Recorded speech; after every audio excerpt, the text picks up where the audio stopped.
Hello again, welcome to the Peak Performance Protocol series. How much protein do you need to take on a daily basis?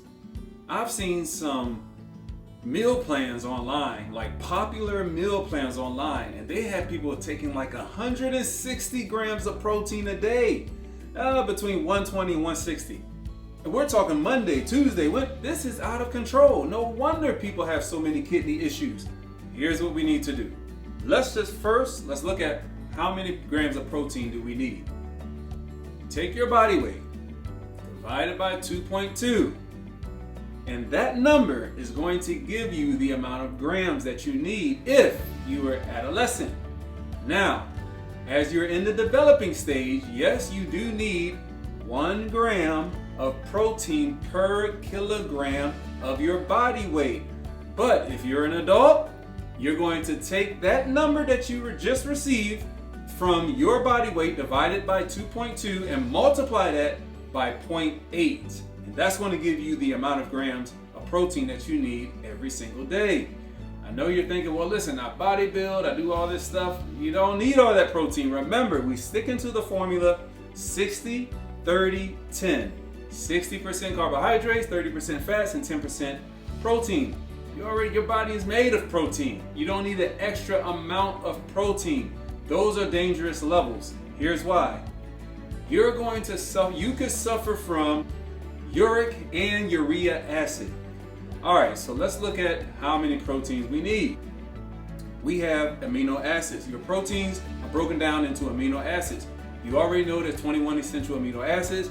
However, 11, yes, your body does make, but there's 9 that you need every single day. That's why they're called essential.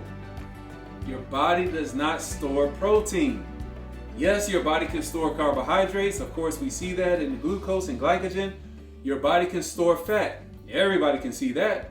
However, your body does not store protein. So therefore, when you eat those large amounts of protein, thank goodness your liver has special enzymes in order to take that protein and convert it into carbohydrates. And there's this thing called gluconeogenesis. However, when you look at large amounts of protein on a day-to-day, your body can't store it. So therefore, what's left over, your body says, hey, we got to do something with this protein. You have certain amino acids that have nitrogen and sulfur. Let's use the nitrogen as an example. When your body has large amounts of these amino acids and they got to break down the nitrogen, it has to detoxify the nitrogen. And when it detoxifies the nitrogen, it turns into an acid.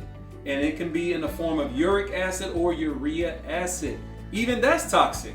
So what we want to do is we want to put in the right amount of protein, because when it's toxic in large amounts, your kidney is going to start failing because it cannot handle all of that protein.